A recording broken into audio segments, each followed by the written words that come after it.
You will never cross the galaxy. Imagine a journey so long that entire civilizations would rise and fall before you reached your destination. Now multiply that by 1,000. That's what crossing the Milky Way actually means. Not decades, not centuries, timescales that make human history look like a blink. And here is a question. If you could visit any location in our galaxy, anywhere at all, where would you go first? Let us know in the comments. I will pin the most creative answer. Now let's begin. We need to understand exactly what we're dealing with. The Milky Way isn't just big, it's incomprehensibly vast, and recent discoveries have shown us that it's even larger than we previously thought. For decades, astronomers believed our galaxy stretched roughly 100,000 light-years from edge to edge. That was already an unimaginable distance. But new research published in Nature Astronomy in 2024 revealed something remarkable. Using data from advanced telescopes and sophisticated mapping techniques, scientists discovered that the Milky Way has a more complex structure than we realized. Instead of a simple disk that gradually fades away, our galaxy has what researchers call a broken exponential profile.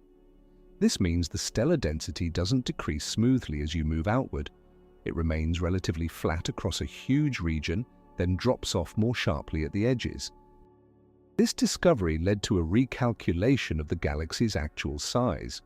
When measured using the half-light radius, the distance that contains half of all the light emitted by the galaxy, astronomers found that the Milky Way measures approximately 5.75 kiloparsecs, or about 18,750 light-years, from the galactic center to where half the light is contained, but the actual stellar disk extends much farther.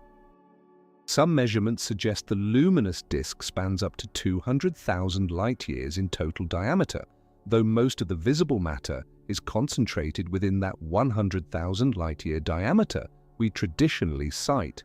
To put this in perspective, if you shrank the Milky Way down so that Earth was the size of a grain of sand, our entire solar system, including Pluto's orbit, would fit inside a coffee cup. But the galaxy itself? It would stretch for thousands of kilometers. Understanding the true scale of our galaxy requires us to grasp what a light year actually means. It's not a measure of time despite the name. A light year is a unit of distance, specifically the distance that light travels in 1 year through the vacuum of space. Light moves at approximately 186,282 kilometers per second. That's fast enough to circle the Earth more than 7 times in a single second. In 1 year, light covers about 5.88 trillion kilometers. That's 5,880,000,000,000 kilometers. To write that out, it's 5,880,000,000,000 kilometers with 11 zeros at the end. And our galaxy is 100,000 of these units wide. The math becomes almost absurd when you try to express the width of the Milky Way in kilometers. Multiply 100,000 light-years by 5.88 trillion kilometers per light-year, and you get approximately 588 quadrillion kilometers. That's a 5, followed by 17 zeros. Your brain simply isn't equipped to conceptualize distances like this because nothing in our everyday experience comes remotely close. So when we talk about crossing our galaxy, we're not talking about a road trip or even a journey to Mars. We're talking about traversing a distance so vast that light itself, the fastest thing in the universe, would take 100,000 years to make the trip. Now here's where things get interesting, and by interesting, I mean unsettling. Let's imagine for a moment that we somehow developed technology that allowed us to travel at the speed of light. This is, according to our current understanding of physics, impossible for any object with mass. Einstein's theory of special relativity tells us that as an object approaches the speed of light, its mass effectively becomes infinite, and it would require infinite energy to accelerate further. But let's suspend disbelief for a moment and imagine we found some loophole in the laws of physics. Even at this impossible speed, crossing the Milky Way from edge to edge would take 100,000 years. Think about that. 100,000 years ago, humans were just beginning to migrate out of Africa. We were using stone tools and living in small groups, struggling to survive. Writing wouldn't be invented for another 95,000 years. The pyramids of Egypt, which seem ancient to us, wouldn't be built for another 96,500 years.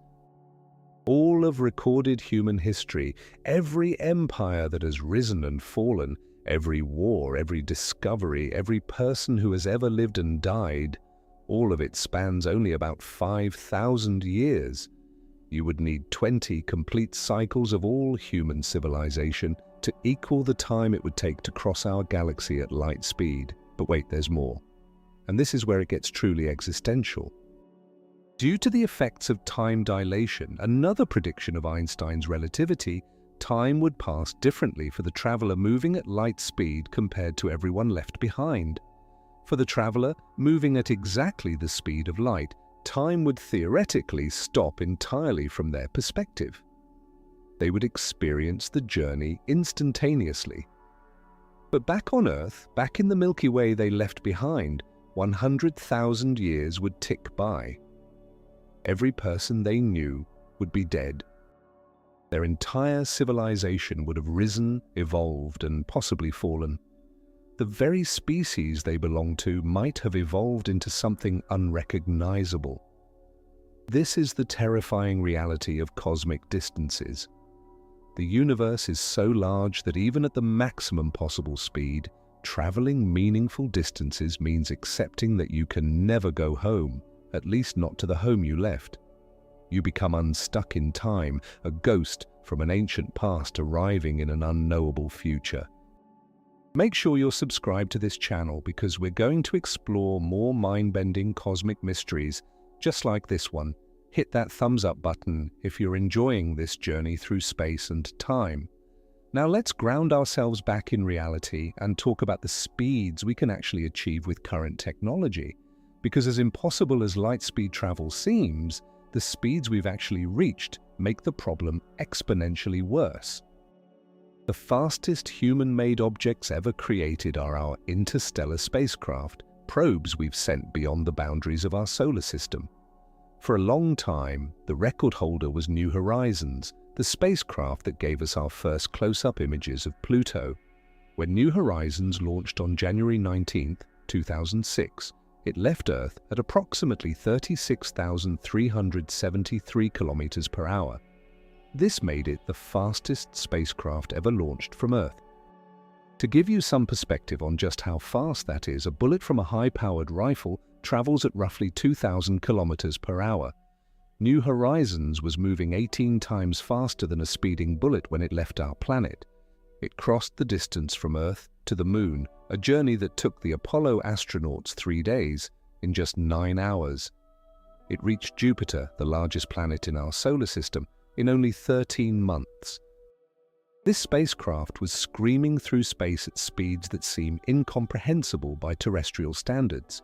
But here's the thing, despite being the fastest launch ever, New Horizons isn't actually the fastest moving spacecraft right now. That title belongs to the Voyager probe, specifically Voyager 1. Launched on September 5, 1977, Voyager 1 used gravity assists from Jupiter and Saturn to accelerate beyond its initial launch speed. These gravity assists, sometimes called gravitational slingshots, allowed the spacecraft to steal a tiny bit of orbital energy from the massive planets, flinging it faster and faster into deep space. As of its most recent measurements, Voyager 1 is traveling at approximately 38,000 kilometers per hour relative to the Sun. It's currently more than 15 billion kilometers from Earth, so far away that radio signals traveling at the speed of light take more than 22 hours to reach it.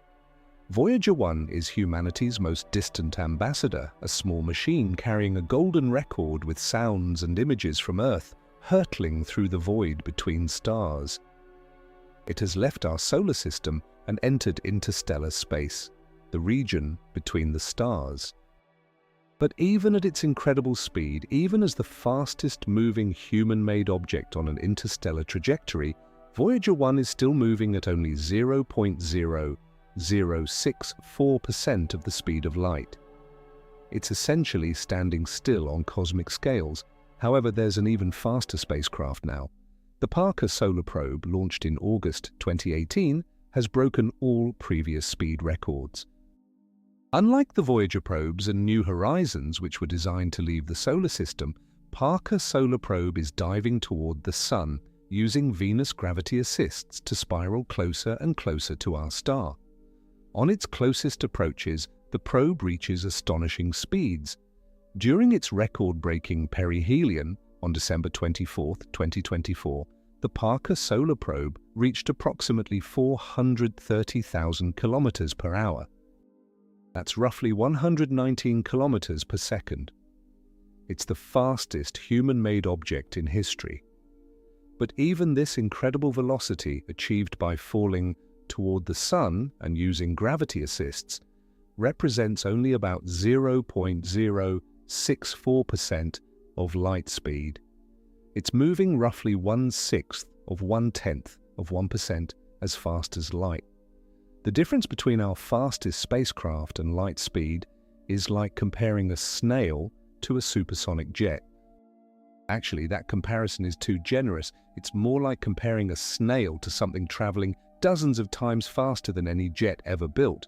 So let's do the math. Let's figure out exactly how long it would take to cross the Milky Way using our current technology. We'll use Voyager 1 as our reference, since it's actually on an interstellar trajectory. At 38,000 kilometers per hour, traveling continuously without slowing down or speeding up, how long would it take to cross 100,000 light-years? First, we need to convert everything to compatible units. 1 light-year equals approximately 5.88 trillion kilometers. 100,000 light-years equals 588 quadrillion kilometers. Now divide that distance by Voyager's speed of 38,000 kilometers per hour. The answer? Approximately 15,473,684,211 hours. Let's convert that to years by dividing by the number of hours in a year, which is 8,760. The result is approximately 1,775,000,000 years. That's 1.775 billion years. To cross our galaxy at the speed of Voyager 1 would take nearly 1.8 billion years. Let me repeat that because the number is so large it almost loses meaning. 1,775,000,000 years. Earth itself is only about 4.5 billion years old.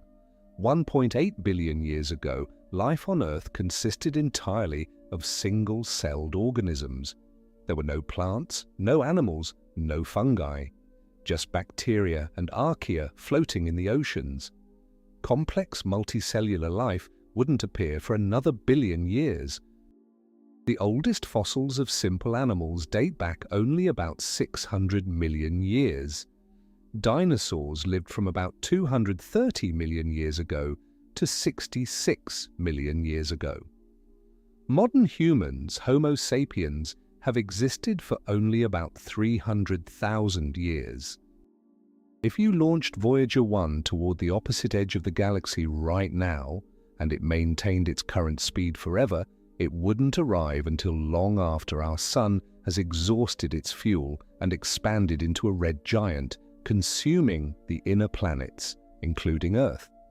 It wouldn't arrive until after the Sun has collapsed into a white dwarf and slowly faded over billions of years. By the time Voyager reached the other side of the galaxy, the stars in the night sky would be in completely different positions. The constellations we know would be unrecognizable. Some of the stars would have gone supernova and exploded. Others would have formed from collapsing gas clouds. The galaxy itself would have rotated multiple times. Everything would be different. This is the truly terrifying part. Crossing our own galaxy, not traveling to another galaxy, not journeying across the universe, just crossing our home galaxy, is so far beyond our current capabilities that it might as well be impossible. We are trapped, not just on Earth, not just in our solar system, but essentially in our tiny corner of the galaxy. Now you might be thinking, surely there are faster technologies we could develop. What about nuclear propulsion? What about antimatter engines? What about theoretical concepts like the Bussard ramjet or Project Daedalus? These are all fascinating concepts, and some could potentially reach a few percent of light speed, maybe even 10 or 15% if we're wildly optimistic. Let's say we managed to build a spacecraft that could travel at 10% of light speed. That would be a revolutionary achievement, requiring technology far beyond anything we currently possess. At 10% of light speed, crossing the Milky Way would take 1 million years. Still an incomprehensible time span, but at least it's in the same ballpark as the age of our species. Speaking of incomprehensible distances and timescales, if you found this mind-blowing, you should definitely check out my video called The Terrifying Journey to Andromeda, where we explore what it would take to travel not just across our galaxy, but to our nearest major galactic neighbor 2.5 million light-years away. The numbers in that video make this journey look like a quick trip to the grocery store. You'll find the link in the description or in the card that just appeared on your screen. But even at 10% of light speed, even with engines that might take centuries to develop, we're still talking about journeys that span thousands of generations. You wouldn't send astronauts on such a mission, you'd send a civilization. The ship would need to be completely self-sustaining with ecosystems, agriculture, industry, everything necessary for human life. People would be born on the ship, live their entire lives on the ship, and die on the ship, never seeing the destination. Their great-great-great-grandchildren, hundreds of generations removed, would be the ones to finally arrive. And even then, there's no guarantee they'd still be recognizably human. Over thousands of years in an artificial environment, evolution would continue. The people who arrived might be genetically and culturally so different from those who departed that they'd be a different species entirely. Voyager 1, our fastest interstellar traveler, moves at approximately 61,155 kilometers per hour. The Parker Solar Probe, during its closest approaches to the Sun, reaches roughly 692,018 kilometers per hour. New Horizons left Earth traveling at about 58,536 kilometers per hour. These are extraordinary velocities by human standards. A commercial airliner cruises at around 900 kilometers per hour. The International Space Station orbits Earth at approximately 27,600 kilometers per hour. Our fastest spacecraft are moving many times faster than anything most humans will ever experience. But when we apply these speeds to galactic distances, the numbers become soul-crushing. Let's recalculate the Milky Way crossing using Voyager 1 speed. 946 quadrillion kilometers divided by 61,155 kilometers per hour equals approximately 15,473 billion hours. Converting to years, that's still roughly 1,775 million years. The metric system doesn't make the problem any less terrifying. The universe doesn't care what units we use to measure our inadequacy. There's something deeply humbling about these calculations. We're a species that has achieved remarkable things. We've built cities, created art, composed symphonies, developed quantum computers, and sent robots to other planets. We've decoded the human genome, built particle accelerators that recreate conditions from the first moments after the Big Bang, and detected gravitational waves rippling across space-time from colliding black holes billions of light-years away.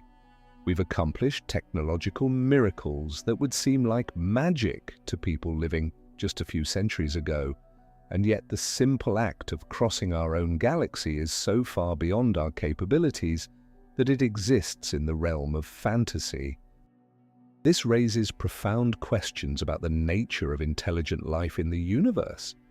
If the distances are this vast for us, they're equally vast for any other civilization that might exist out there among the stars. This is part of what makes the Fermi paradox so puzzling. The paradox, named after physicist Enrico Fermi, asks a simple question. If the universe is so vast and so old, and if Earth-like planets are relatively common, where is everybody? Why haven't we detected any signs of alien civilizations? With billions of stars in our galaxy alone, and the galaxy being over 13 billion years old, there should have been plenty of time for intelligent life to arise, develop technology, and spread across the stars. Some civilizations might be millions or even billions of years older than ours. They should be everywhere. So where are they? One possible answer, the one that keeps astronomers awake at night, is that interstellar travel is simply too difficult. The distances are too vast, the energy requirements too enormous, the timescales too long. Maybe every intelligent civilization reaches the same conclusion we're reaching right now.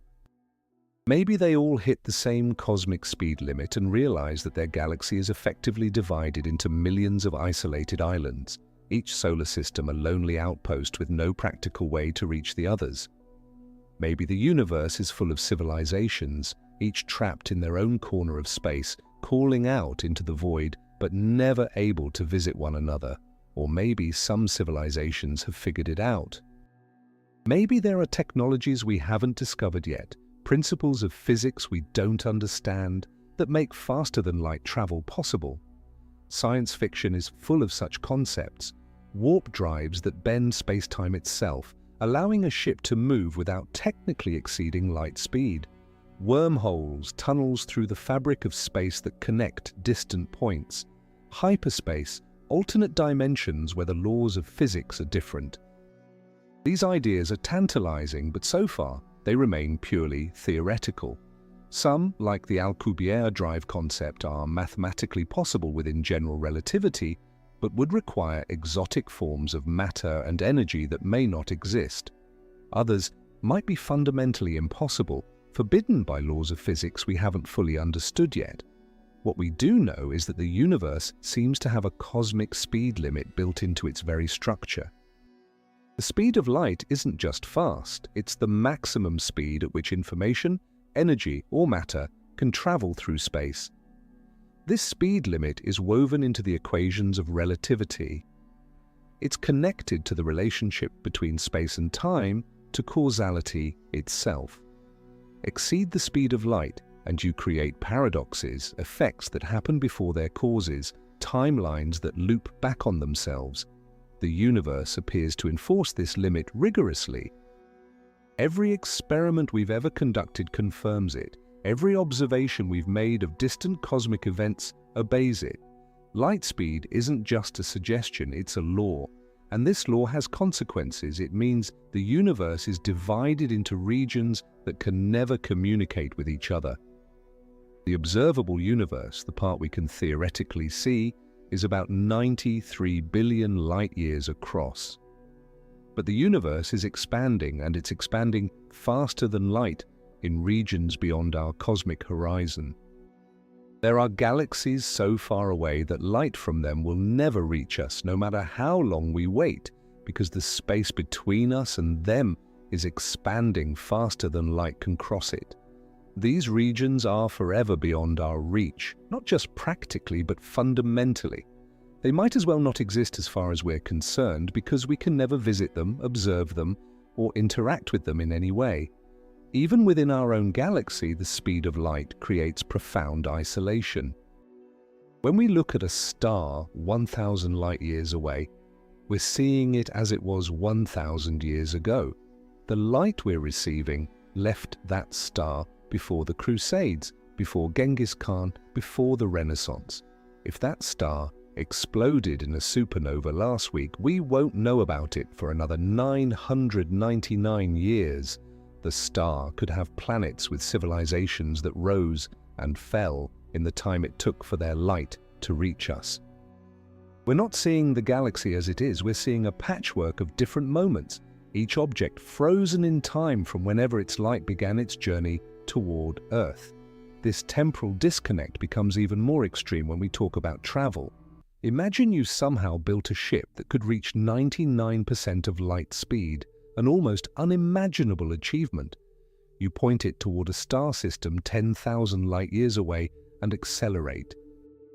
Due to time dilation, your experience of time slows down relative to the rest of the galaxy. From your perspective, the journey might feel like it takes only a few years. Your biological aging slows, your clocks tick slower, but back on Earth, back in the galaxy you left behind, 10,000 years would pass. Everyone you knew would be dead for millennia. Your entire civilization would have evolved, transformed, possibly gone extinct. You would arrive in a future so distant that nothing you knew would remain. This is science, not fiction. This is what Einstein's equations tell us with mathematical precision. Time genuinely passes at different rates depending on your velocity and the gravitational field you're in. Astronauts on the International Space Station age slightly slower than people on Earth, a difference of mere microseconds, but measurable with atomic clocks. At speeds approaching light, these effects become dramatic. Time becomes flexible, relative, strange. The implications of time dilation for galactic exploration are profound and troubling. It means that even if we solve the technical challenges of near-light speed travel, we can't escape the temporal consequences. Every journey becomes a one-way ticket into the future. You can visit distant stars, but you can never truly come home. The home you left will be gone, replaced by something unrecognizable.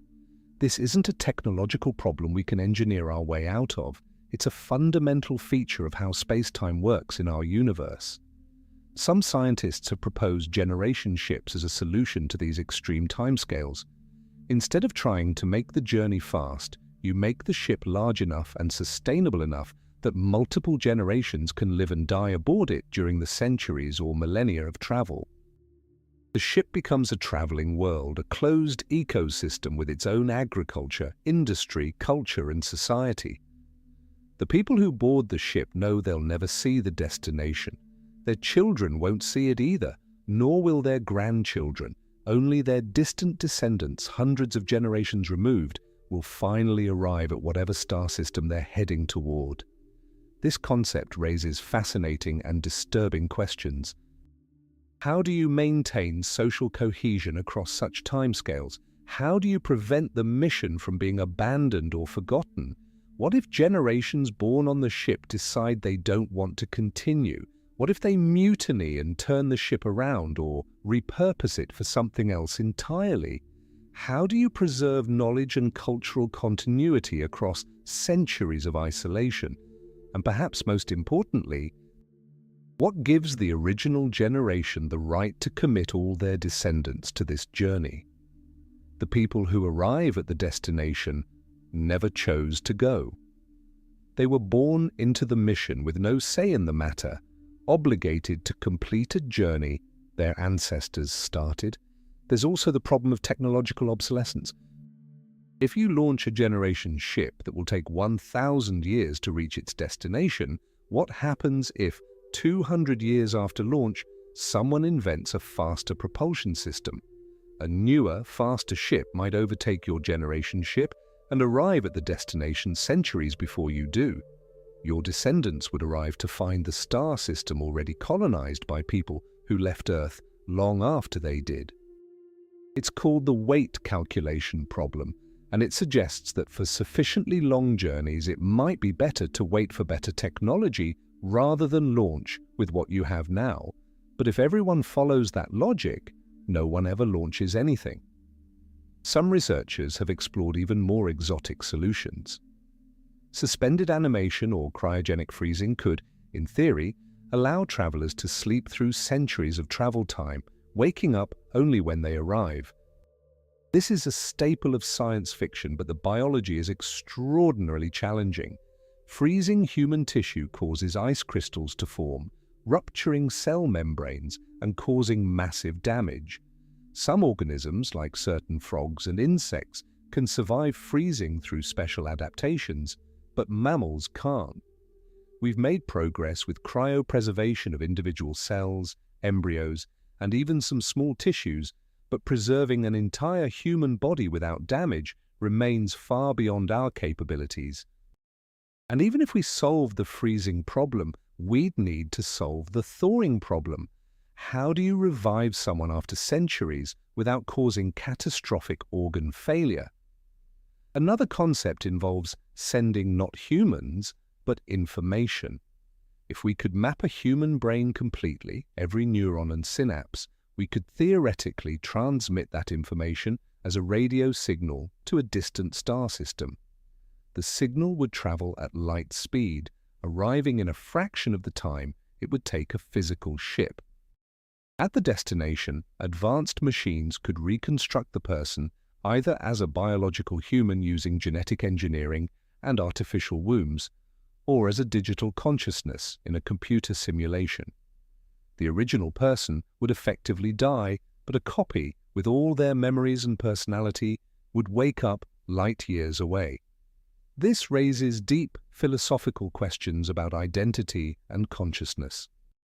Is the copy really you, or is it a different person who merely thinks they're you? Would you volunteer for such a mission, knowing that the version of you that steps into the scanning machine will never leave, while a copy wakes up among the stars?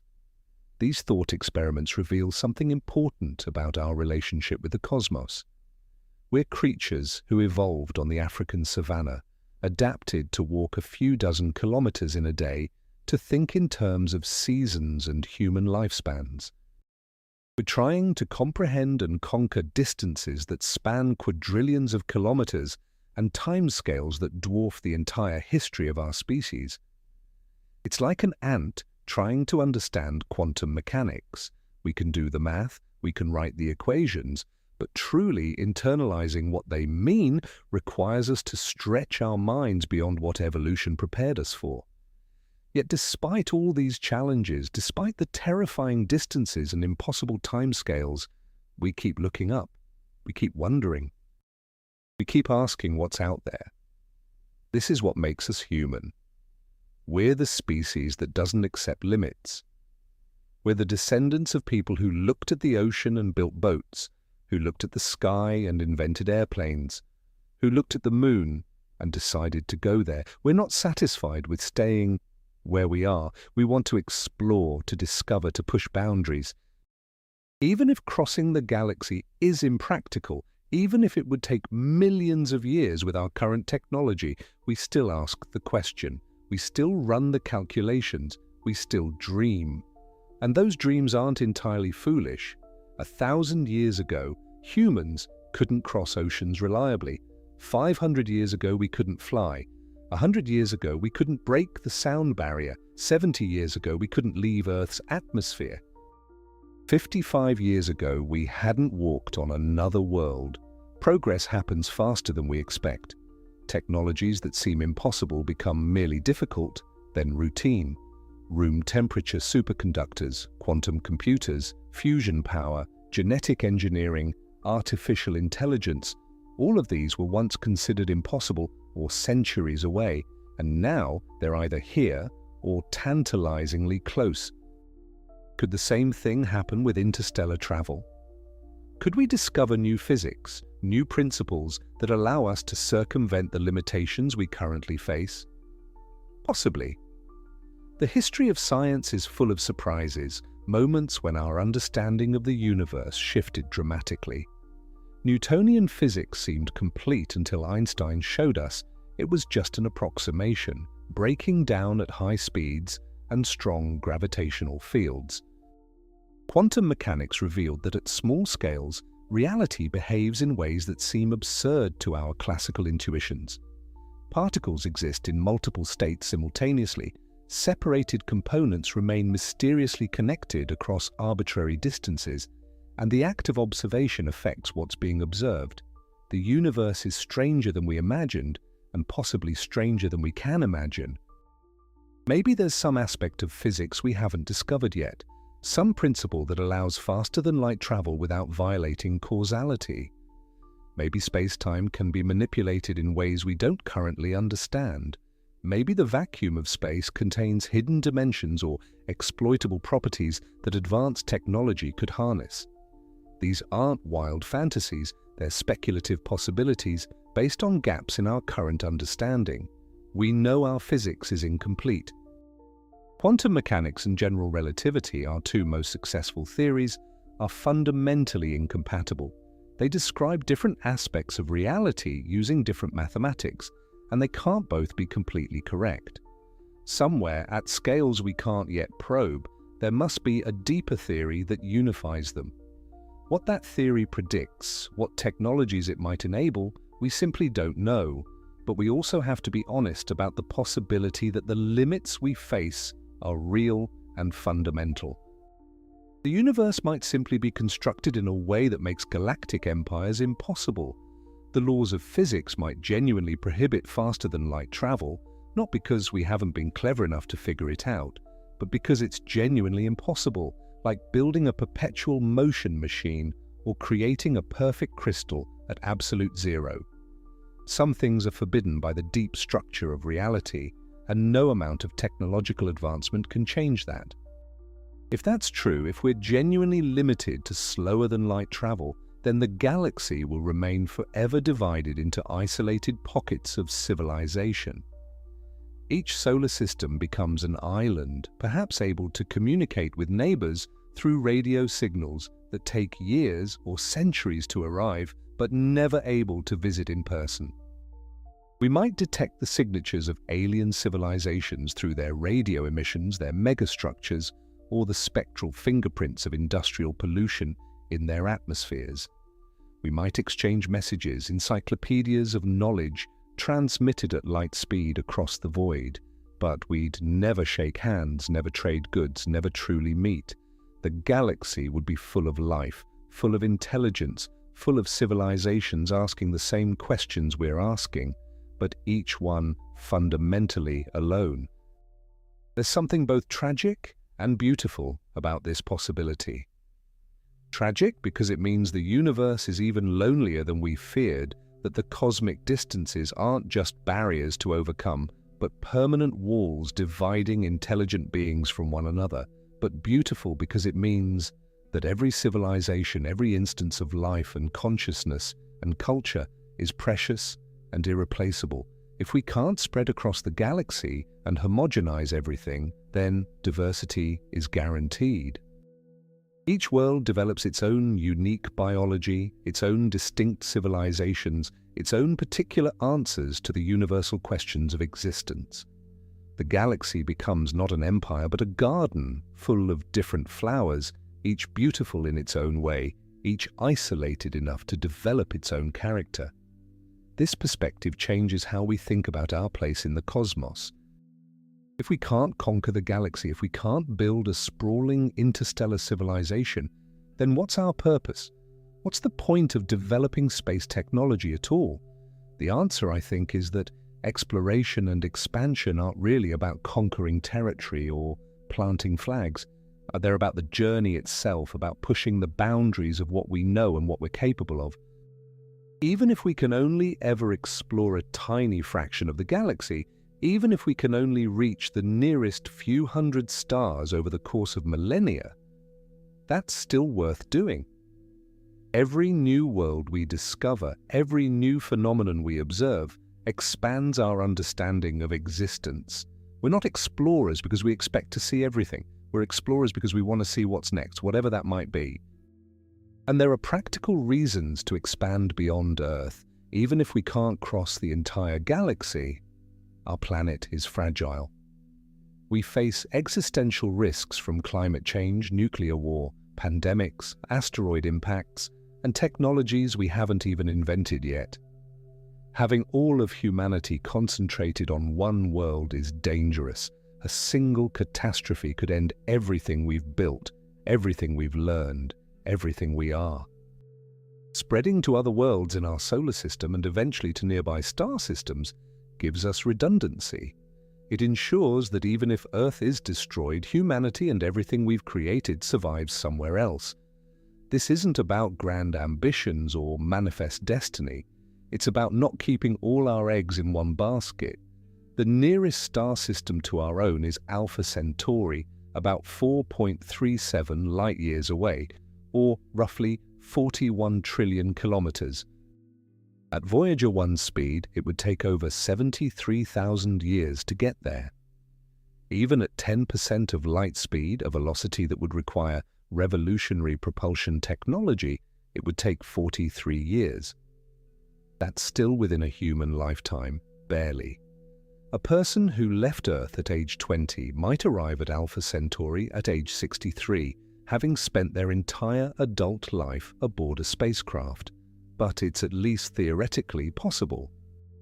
We could, with sufficient technological advancement and motivation, send humans to another star system within this century. Projects like Breakthrough Starshot are exploring exactly this possibility. The concept is simple but audacious. Instead of carrying heavy fuel, a spacecraft could be propelled by powerful laser beams fired from Earth. The spacecraft itself would be tiny, about the size of a microchip, attached to an ultra-thin light sail. The lasers would push against the sail, accelerating the craft to about 20% of light speed. At that velocity, it could reach Alpha Centauri in roughly 20 years. The craft would be too small to carry humans, but it could carry sensors, cameras, and a radio transmitter. It would study the system as it passed through, then beam the data back to Earth, where it would arrive 4.37 years later. The entire mission, from launch to receiving the first images, would take about 25 years. Long, but not impossibly so. This mission wouldn't be about colonization or even extended study. The craft would be moving too fast to slow down or orbit. It would zip through the system at enormous speed, gathering data for a few hours or days, then continue into deep space forever. But those few hours could revolutionize our understanding of extrasolar planets. We could see the worlds of Alpha Centauri up close, determine if they have atmospheres, if they have water, if they show any signs of life. We could glimpse what another star system actually looks like, not through the distortion of light years of distance, but with the clarity of direct observation. Breakthrough Starshot faces enormous technical challenges. The lasers would need to be incredibly powerful, forming an array that covers many square kilometers and outputs hundreds of gigawatts of power. The light sail would need to be strong enough to survive acceleration, yet thin enough to be pushed by light pressure. The spacecraft would need to survive impacts with interstellar dust and gas at relativistic speeds, where even a speck of dust hits with the force of a bomb. The communication system would need to transmit data across trillions of kilometers using only a few watts of power. Every component would need to be miniaturized to fit on a chip-sized spacecraft. These are daunting problems, but none of them violate the laws of physics. They're engineering challenges, not fundamental impossibilities. If Breakthrough Starshot succeeds, it would represent humanity's first step into interstellar space as an exploring species, not just as the builders of uncrewed probes that drift through the cosmos.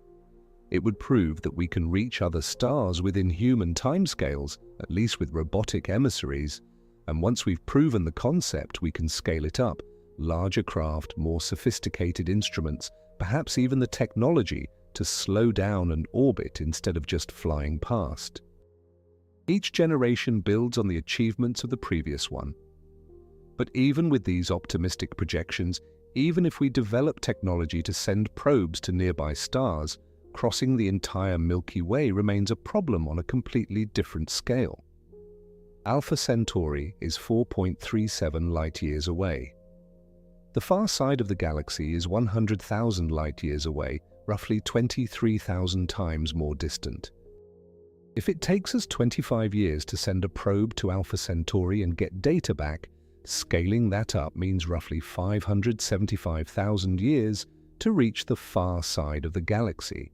And that's assuming we could launch craft continuously toward increasingly distant targets, each one communicating back to Earth or relay stations, building up a network of exploration over thousands of generations.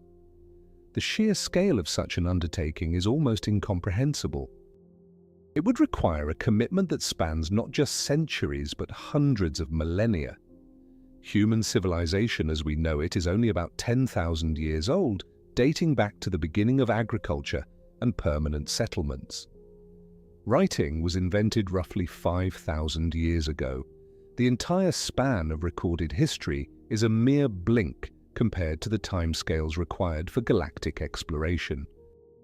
We're talking about projects that would need to continue for 50 times longer than all of human civilization has existed.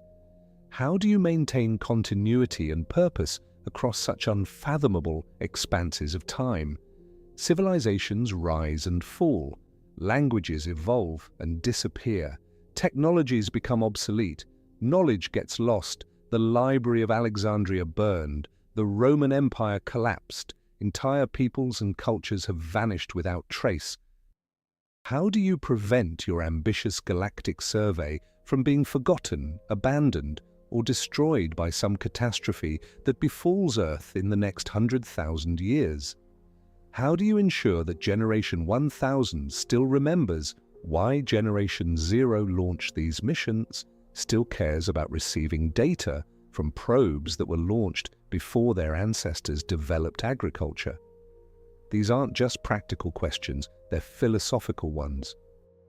They force us to think about what we value and why. If we can't personally benefit from these explorations, if the results won't come back until long after everyone alive today is dust, why should we do it? One answer is that we're part of something larger than ourselves. We're members of a species, inheritors of knowledge passed down through countless generations. Every piece of science we learn, every technology we develop, every work of art we create is a gift we give to the future. Our ancestors couldn't have imagined the world we live in now, but their efforts made it possible. They cleared forests, built cities, invented writing, developed mathematics, all so that future generations could stand on their shoulders and reach higher.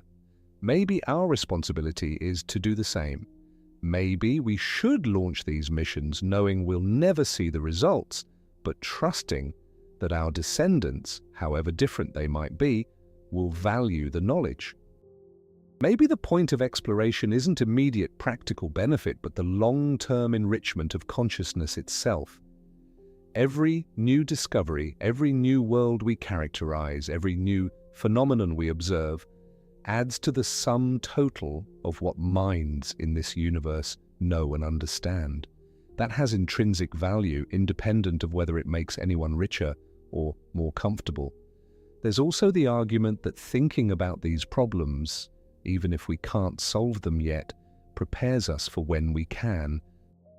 Every calculation we run, every mission we design, every technology we develop for space exploration teaches us something. The Apollo program put humans on the moon, but it also gave us advances in computing, materials science, telecommunications, and systems engineering that transformed life on Earth. The Hubble Space Telescope revolutionized astronomy, but the image processing techniques developed for it are now used in medical imaging, helping doctors detect diseases earlier and save lives. Space research drives innovation in ways that aren't always predictable but are consistently valuable. So when we think about crossing the galaxy, when we run these calculations and confront these terrifying numbers, we're not wasting time on impossible dreams. We're pushing the boundaries of what we understand, asking questions that force us to think deeply about physics, biology, engineering, and philosophy. We're training ourselves to think on cosmic scales, to grapple with problems that dwarf any single human lifetime.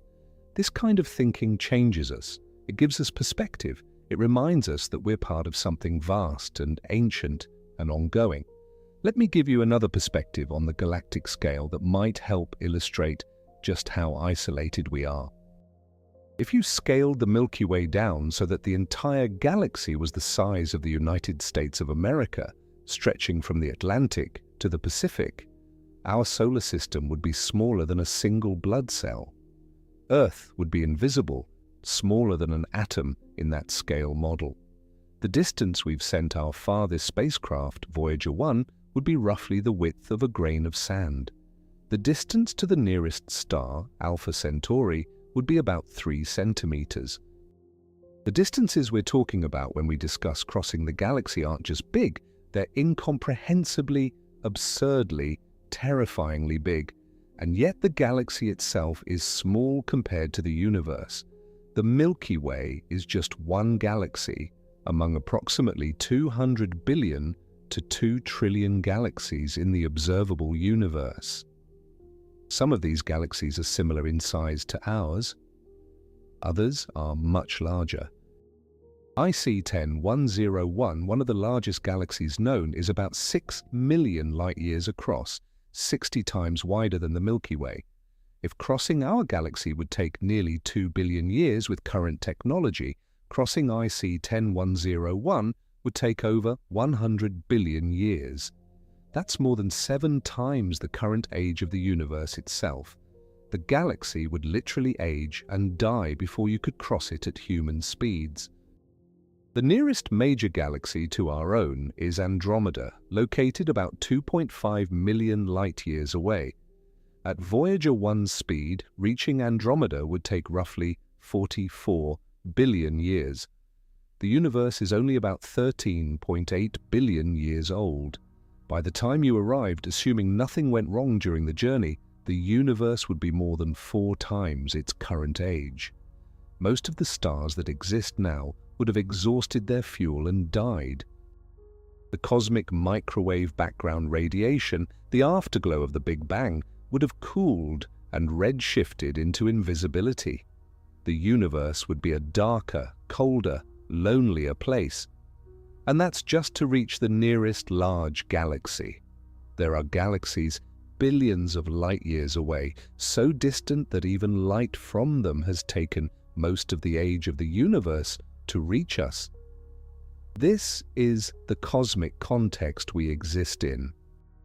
We're specks on a speck, circling an ordinary star in the suburbs of an ordinary galaxy, separated from everything else by distances that make our fastest spacecraft seem motionless.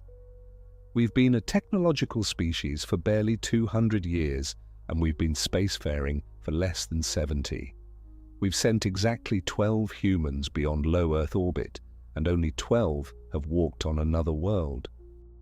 All of human space exploration to date has occurred within a tiny bubble around our planet, a sphere less than 1 light day across. We haven't even left our solar system as a species, and that system is just a tiny dot in a galaxy we couldn't cross in 1 million human lifetimes. And yet, despite knowing all this, despite understanding how small and isolated we are, we still look up and wonder.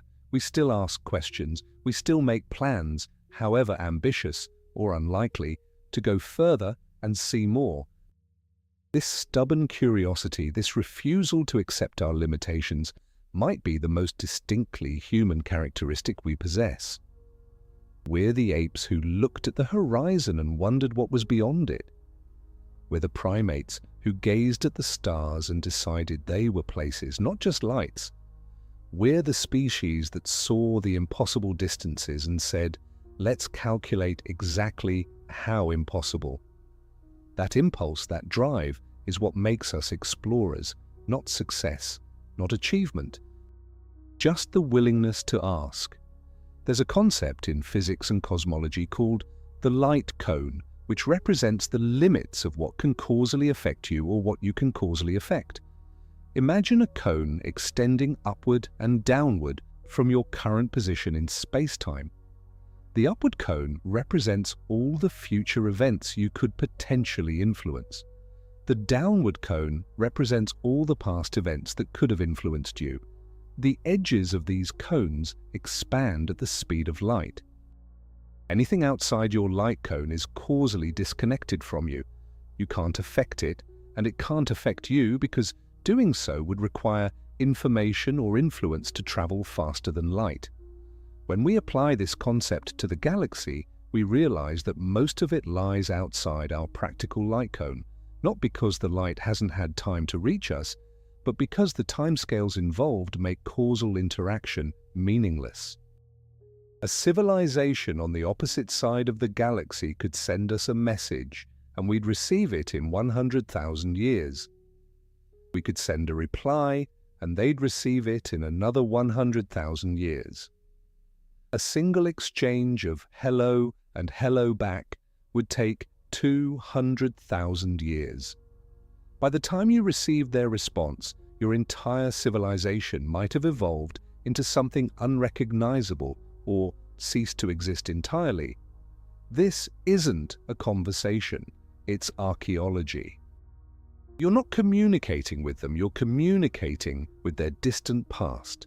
They're ghosts by the time you hear from them, and you're a ghost by the time they hear your reply. The galaxy is full of voices calling out, but by the time any message arrives, the caller is long gone. We exist in a universe where simultaneity across vast distances is meaningless, where now is a local concept that doesn't extend beyond your immediate cosmic neighborhood. Some scientists have proposed that this might actually be a good thing. If faster-than-light communication or travel were possible, if the galaxy could truly be unified into a single, interacting civilization, then one bad actor, one aggressive or expansionist species could potentially dominate everything. The vast distances and slow communication times might serve as a protective mechanism, ensuring that no single civilization can become a galactic tyranny. Each world develops independently, protected by distance from conquest or assimilation.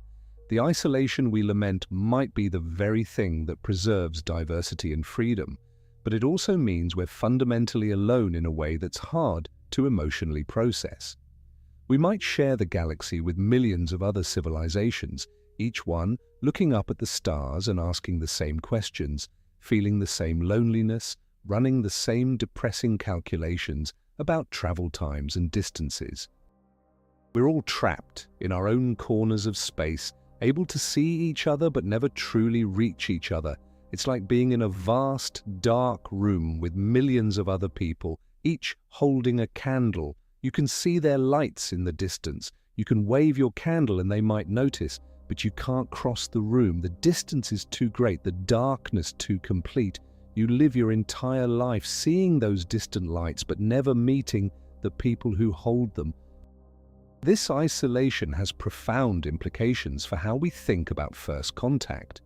When we imagine meeting aliens, we usually picture spacecraft arriving in orbit, emissaries stepping off ships, diplomatic exchanges and cultural sharing.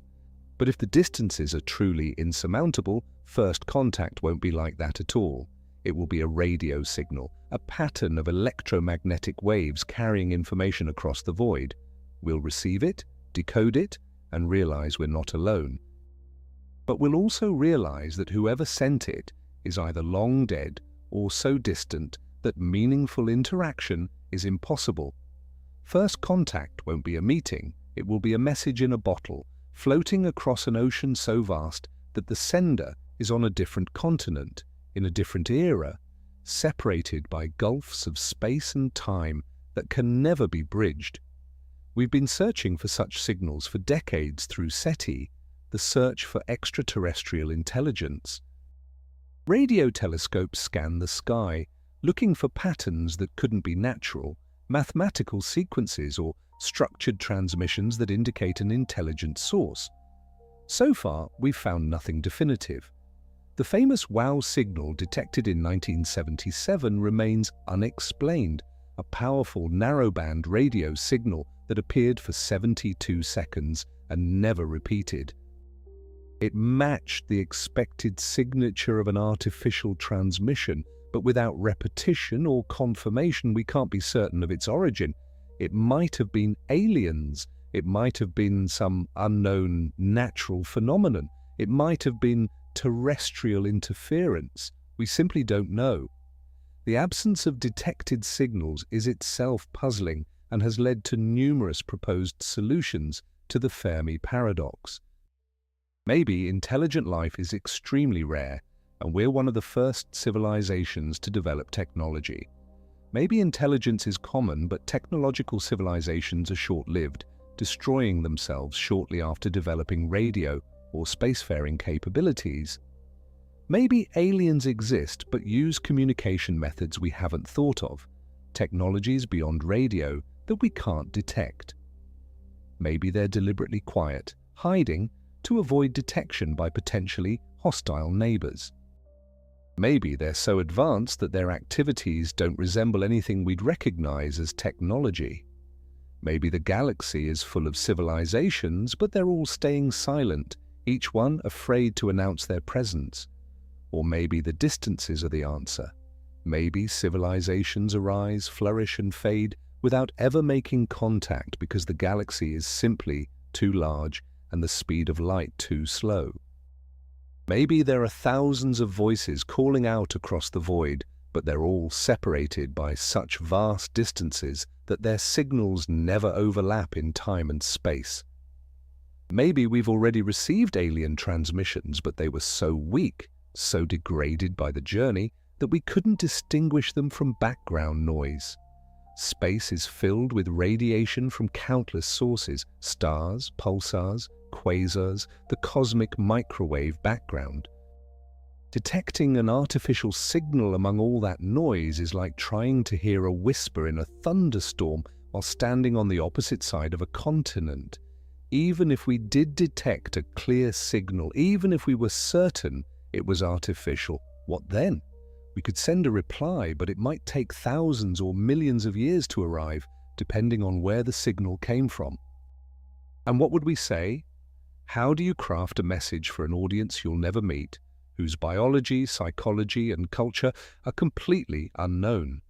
How do you convey meaning across a gulf, not just of space, but of evolutionary history? We share no common language, no common reference points, possibly no common sensory experiences or conceptual frameworks. Communication with an alien intelligence might be fundamentally impossible, not because they're unintelligent, but because intelligence itself might come in forms so different from ours that mutual understanding is unattainable. These are the kinds of problems that keep astrobiologists and CT researchers awake at night. They're not just about engineering or physics. They're about semiotics, philosophy, linguistics, biology, psychology. How do minds work? What is understanding? What is communication? Can intelligence arise in forms radically different from our own? And if so, what would that look like? A civilization based on silicon rather than carbon, existing at temperatures where our chemistry couldn't function. A collective intelligence distributed across many bodies, with no concept of individual identity. A civilization that experiences time differently, perceiving years or centuries as we perceive seconds. An intelligence evolved in the atmosphere of a gas giant, with no concept of solid ground or surfaces. A digital consciousness that arose not through biological evolution, but through the development of artificial intelligence, existing purely as patterns of information. Each of these scenarios is scientifically plausible based on what we know about physics and chemistry. Life doesn't have to be like us. Intelligence doesn't have to think like we do. The universe is vast enough and old enough that every possible variation might have occurred somewhere, somewhen. And each variation would experience the galaxy differently, would ask different questions, would develop different technologies, would face different versions of the same fundamental problem we're discussing now. The galaxy is immense, and we are small, and the distances are cruel. Let me bring this back to something more concrete, a way to visualize these distances that might help ground all this abstraction. Imagine you could walk across the galaxy. You're an immortal being who never gets tired, never needs to rest, and you walk at a steady pace of 5 kilometers per hour, which is a normal human walking speed. How long would it take you to cross the Milky Way? The galaxy is roughly 100,000 light-years across. 1 light-year equals about 9.46 trillion kilometers. So the galaxy's width is approximately 946 trillion kilometers. Walking at 5 kilometers per hour means you cover 120 kilometers per day if you walk 24 hours continuously. That's 43,800 kilometers per year. To cover 946 trillion kilometers at that pace would take approximately 21.6 billion years. To put that in perspective, the universe is only 13.8 billion years old. You would need to start walking before the universe existed, travel through the entire history of cosmic time, watch galaxies form and stars ignite, and planets coalesce, observe the evolution of life on billions of worlds, witness entire civilizations rise and fall, and you still wouldn't be finished. You'd still have another 7.8 billion years of walking ahead of you. The entire span of Earth's existence, 4.5 billion years, would pass, and you'd only be about 20% done with your journey. Or think about it this way.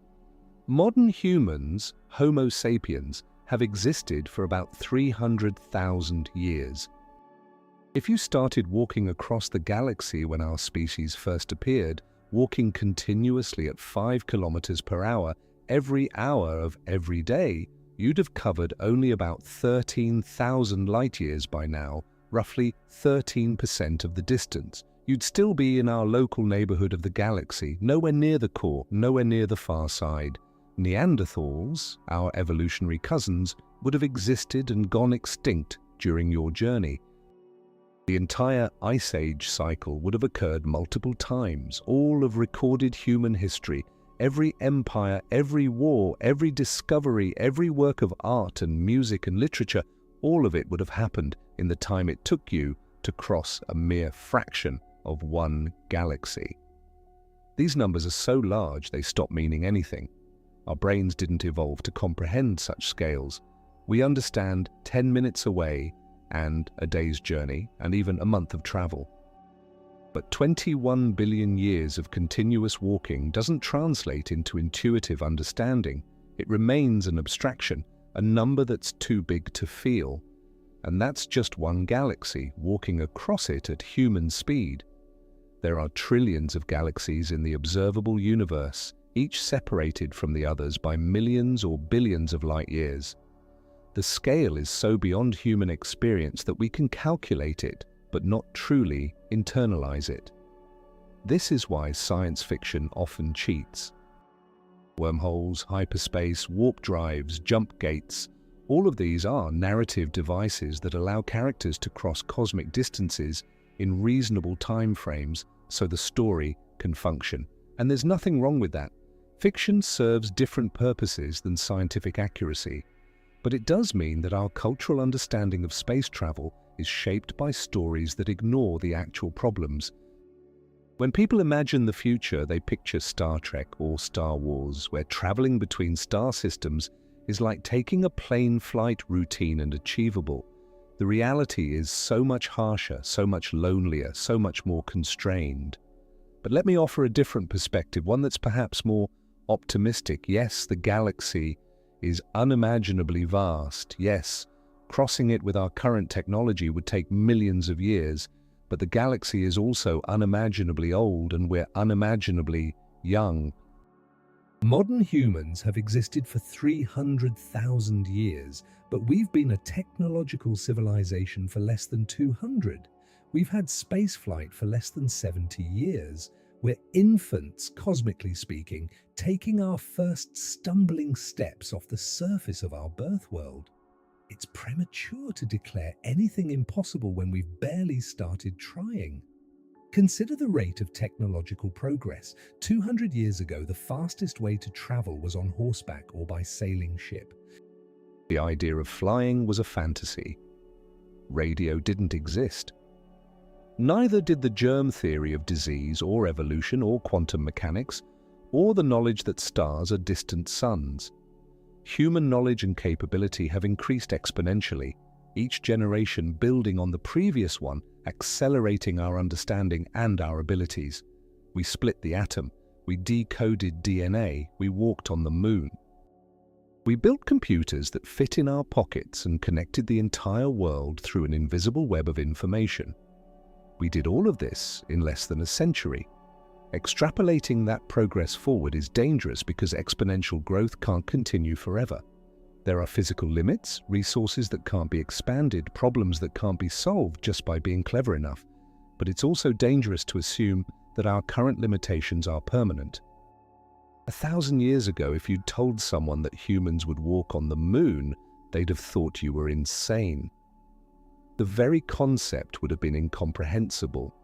500 years ago, if you'd described antibiotics or airplanes or the internet, you'd sound like you were describing magic. Our ancestors couldn't imagine the world we live in now. How can we possibly imagine what our descendants will achieve 1,000 years from now, or 10,000 or 1,000,000? Maybe in 1,000 years we'll have developed propulsion systems that approach the speed of light, making journeys to nearby stars possible within human lifetimes.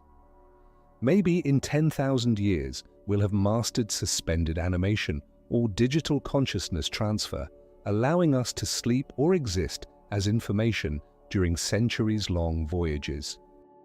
Maybe in 100,000 years we'll have discovered new physics that allows manipulation of space-time itself, opening shortcuts through higher dimensions or creating stable wormholes.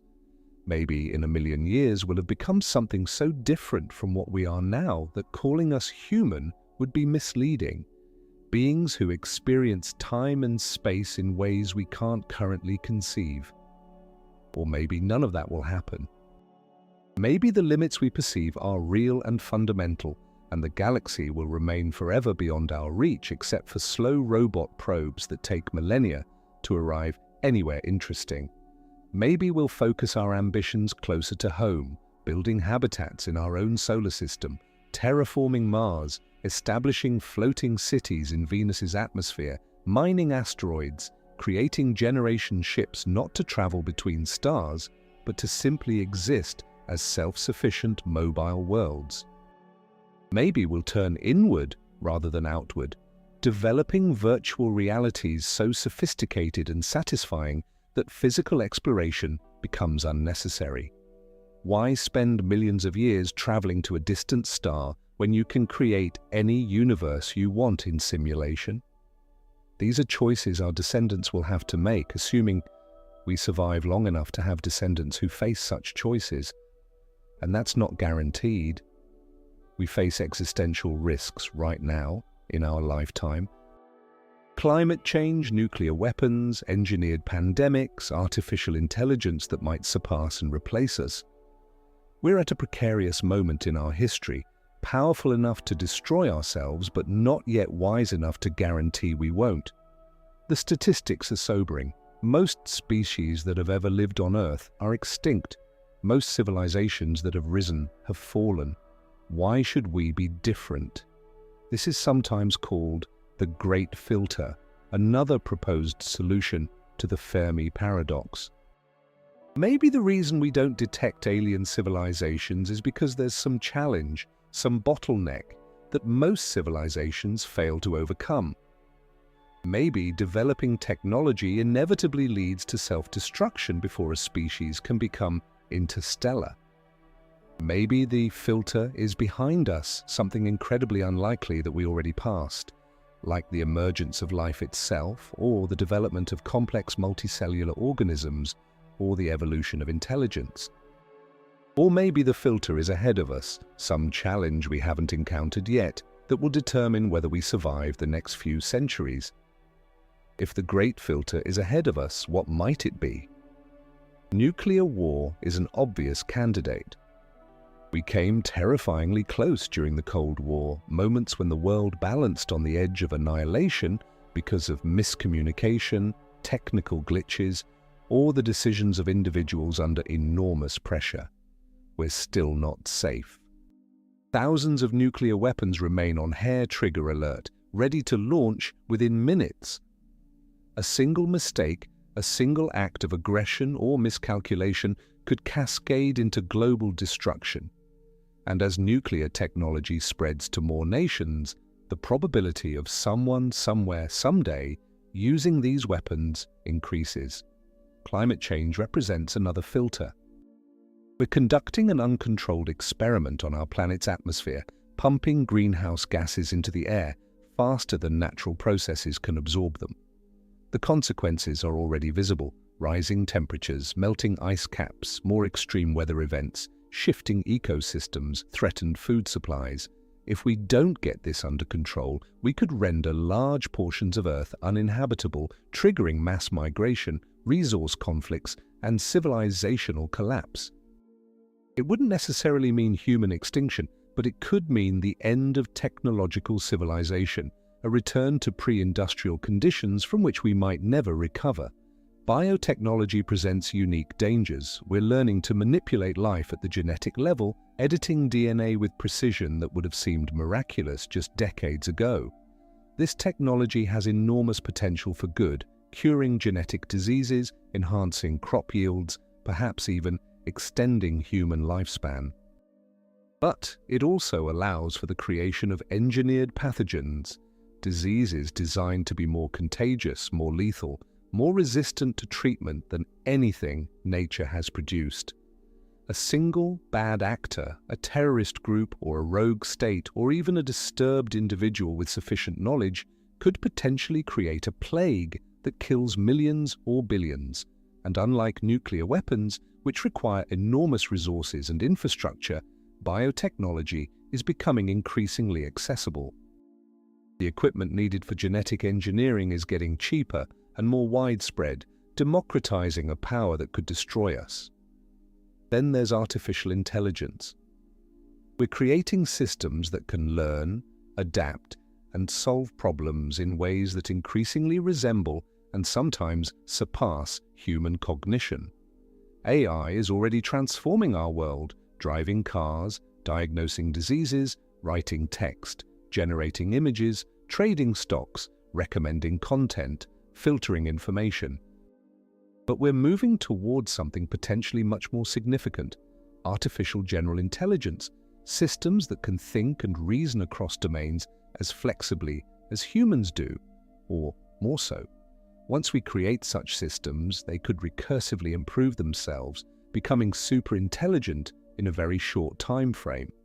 What happens then is genuinely uncertain. A super intelligent AI might solve all our problems, ushering in an era of unprecedented prosperity and knowledge. Or it might have goals misaligned with human survival and flourishing, pursuing objectives that seem rational from its perspective, but are catastrophic from ours. This isn't about robots becoming evil or deciding to exterminate humanity out of malice. It's about the difficulty of specifying what we actually want in terms precise enough for a super-intelligent system to understand and implement. We might ask an AI to maximize human happiness, and it might conclude that the most efficient way to do so is to wirelessly stimulate pleasure centers in our brains while we lie immobilized in pods. Technically, it would be fulfilling the directive, but it's not what we meant. The problem is that what we meant is vastly more complex than we can easily articulate. These existential risks are unique to technological civilizations. Pre-industrial societies couldn't destroy themselves completely. Wars were terrible, plagues killed millions, but humanity as a whole survived. Technology gives us power over nature, but it also gives us power over ourselves, including the power of self-annihilation. Maybe this is the filter. Maybe most civilizations reach a point where their technological capabilities outpace their wisdom, and they destroy themselves before they can become interstellar. Maybe the galaxy is filled not with thriving civilizations, but with ruins, the remnants of species that reached for the stars but died before they could grasp them. Or maybe we're being too pessimistic. After all, we're still here. We survived the Cold War. We're developing cleaner energy sources and beginning to take climate change seriously. We're having serious conversations about biosecurity and AI alignment.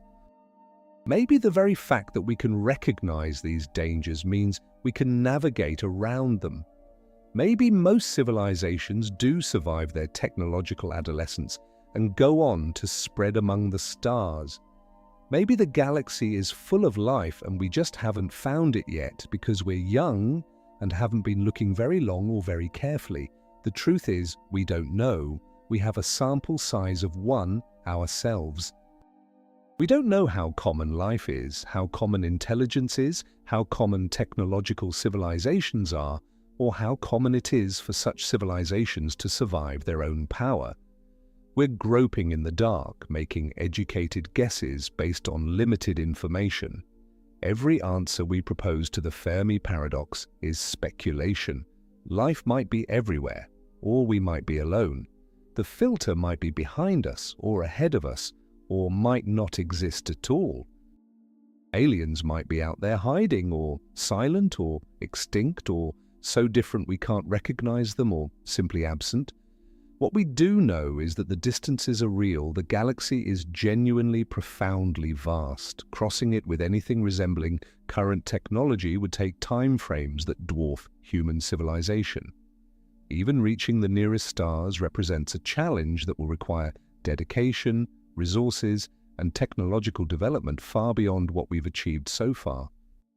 We know the problems we face, we know how hard they are, we know roughly what it would take to solve them, and we know that whether we choose to try or not will say something fundamental about who we are as a species.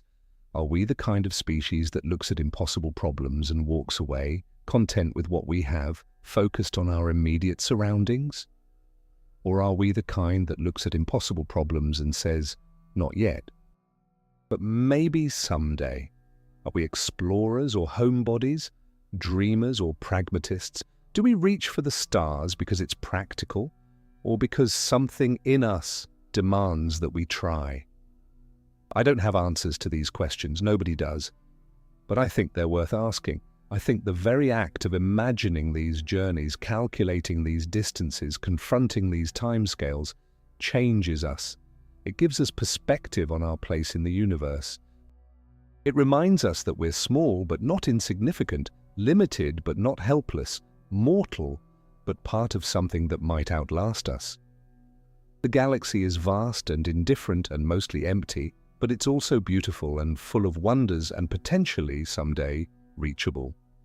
The journey to even our closest stellar neighbor, Alpha Centauri, would be a challenge that tests everything we are and everything we might become.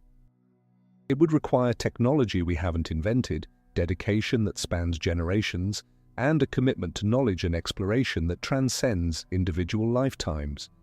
But understanding what that journey would actually entail, the real physics and engineering and human challenges involved, is the first step toward maybe, possibly, eventually making it happen.